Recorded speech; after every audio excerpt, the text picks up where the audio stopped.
Entendemos entonces la psicología del entrenamiento deportivo en este nuevo capítulo. Entonces, Buceta dice en el 98, el conocimiento especializado del comportamiento humano que la psicología aporta y la metodología específica de esta ciencia para evaluarlo, estudiarlo, comprenderlo y modificarlo pueden ser de enorme utilidad en el ámbito del deporte de competición, como señalan habitualmente numerosos entrenadores y deportistas.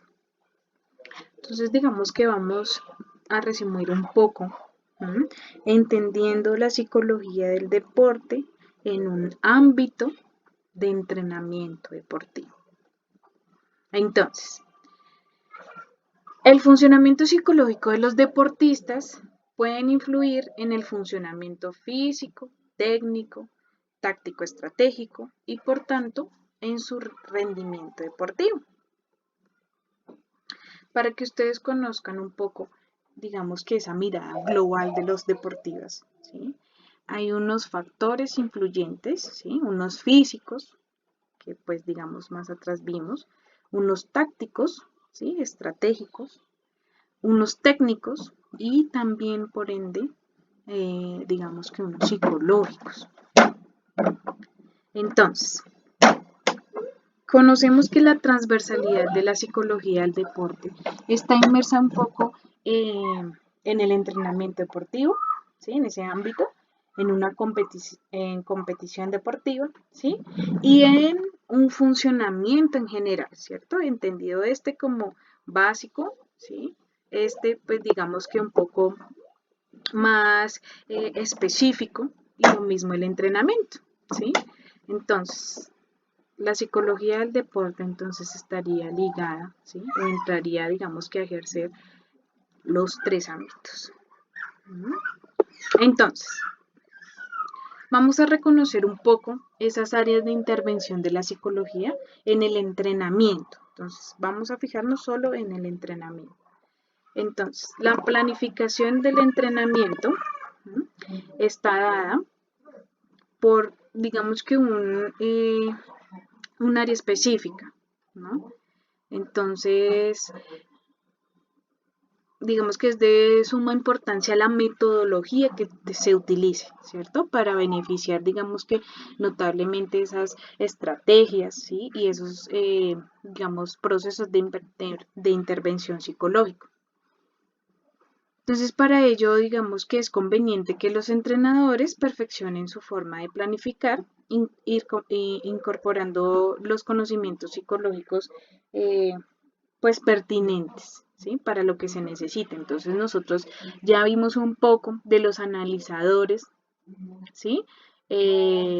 Tanto de la visión, tanto digamos que del auditivo, ¿sí? En cuanto digamos a la estimulación y la percepción. También vimos la motivación, también vimos la atención y la concentración, ¿cierto? Y los procesos volitivos. Entonces hay que entender que esa planificación del entrenamiento también está dada por esos factores psicológicos que vimos, tanto de esas funciones cognitivas básicas y unas superiores. Bueno, vamos a seguir con la adherencia de los deportivos, de los deportistas. Entonces, esa adherencia se refiere un poco, digamos, como a la asistencia regular y puntual de los entrenamientos, ¿no? Que sean, digamos, que coherentes con lo que se planifica y con lo que, digamos, se adquiere, ¿cierto? Entonces, incluso pues de esas actividades netamente deportivas, ¿no? De pronto unas sesiones de fisioterapia o digamos de esos chequeos médicos, de un tratamiento, digamos, si se está generando o un plan de alimentación, dependiendo de lo que estemos interviniendo, ¿cierto? Entonces, es ese cumplimiento apropiado de unas estrategias que como entrenador o como director estoy ejerciendo en mis deportistas, ¿cierto? Entonces esa adherencia que tiene el deportista al hacer como caso a lo que yo haya planificado o haya generado, ¿Mm? Vamos a seguir con el aprendizaje de habilidades y otras conductas relevantes. Entonces, entendidos como de pronto un poco diferenciado de lo que es la ejecución o bueno, el aprendizaje de esas técnicas y de las de pronto tácticas, ¿no? Entonces es entender un poco más eh, como los ejercicios o los movimientos más específicos de cada deporte, ¿no? Basado, digamos que en unas conductas generalmente, ¿sí? Que cada deportista pues se entiende de forma diferente, ¿no? Entonces hay que entender de pronto la movilización del esfuerzo, de pronto digamos que generar un plan de actuación en la competición, de pronto de la simulación de esos espacios, de las toma de decisiones que tenga, digamos que contraer en ciertas situaciones. Entonces digamos que son estrategias o mecanismos para generar un poco esas habilidades y otras conductas que digamos se puedan destacar de la inmersión de esas situaciones. El ensayo repetitivo de habilidades. Entonces, digamos un poco entender que a veces generamos un poco de frustración, ¿no? De pronto del ensayo y error y de la repetición, ¿no? Entonces hay que generar de pronto autorregulación, de pronto un poco más de autoconciencia, ¿sí? Y generar, digamos que en los deportistas otras posibilidades, ¿no? Inmersos dentro de esa repetitividad.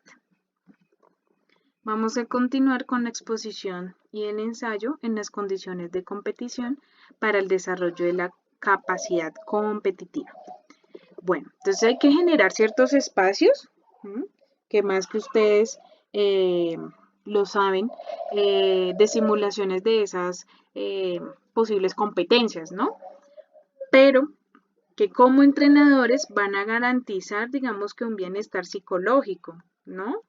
Porque pues ustedes saben que la competición trae otro tipo de emociones, otro tipo de, digamos que de procesos volitivos, ¿cierto?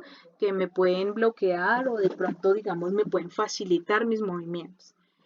Entonces, hay que tener en cuenta, digamos, esas simulaciones o esos espacios en donde se va a tocar el aspecto de la competitividad.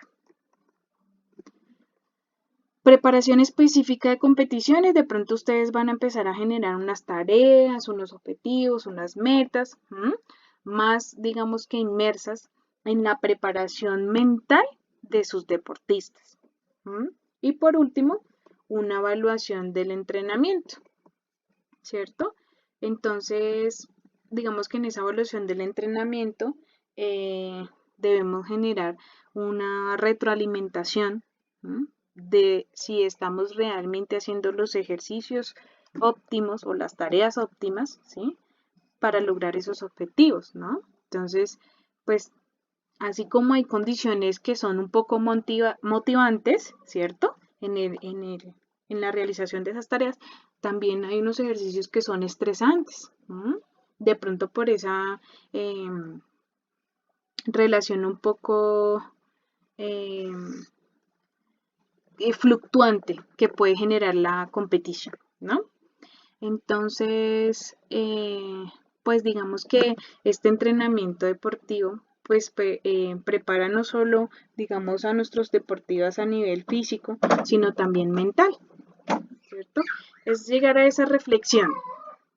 Entonces, debemos entender que el psicólogo también debe responsabilizarse y detectar un poco esas necesidades, ¿no? Que pueden generar a nivel psicológico, pues esos deportistas.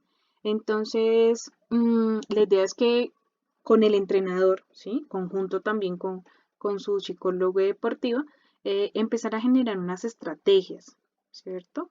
Para que, digamos que dentro de esa evaluación empiecen a perfeccionar de pronto habilidades, ¿cierto? Habilidades tanto físicas como psicológicas. Pues digamos que cada uno respectivamente, tanto el entrenador como el psicólogo, van a empezar, digamos que, a detectar en cada uno de sus deportistas. ¿Mm? Entonces debemos evaluar el contenido, ¿sí? Los efectos de pronto de esa intervención psicológica que se pueda dar, ¿sí? Y pues el conocimiento como tal. Además de los autos, ¿sí? El autoconcepto, la autoconciencia, ¿cierto? Entonces, de pronto ustedes lo pueden ver como una evaluación, autoevaluación, una heteroevaluación y una coevaluación, ¿no? Que puede realizar tanto el entrenador como el psicólogo deportivo, si es que está, digamos que inmerso en ese contexto. Entonces, ya ustedes de pronto entendieron un poquito más el ejercicio o el rol del psicólogo deportivo dentro, digamos, de este ámbito muy específico que es el entrenamiento deportivo. Entonces, pues es un tema muy corto, que espero cierre, digamos que un poco el ciclo que hemos estado, digamos, revisando, y que viene más de lo específico del deportista, eh, un poco más generalizado, ¿no? En cuanto a la función de la psicología del deporte dentro del deporte como tal, del área de la ciencia del deporte. Bueno, entonces espero haya quedado un poco claro, que entendamos esos mecanismos que ejerce de pronto la psicología del deporte. Gracias.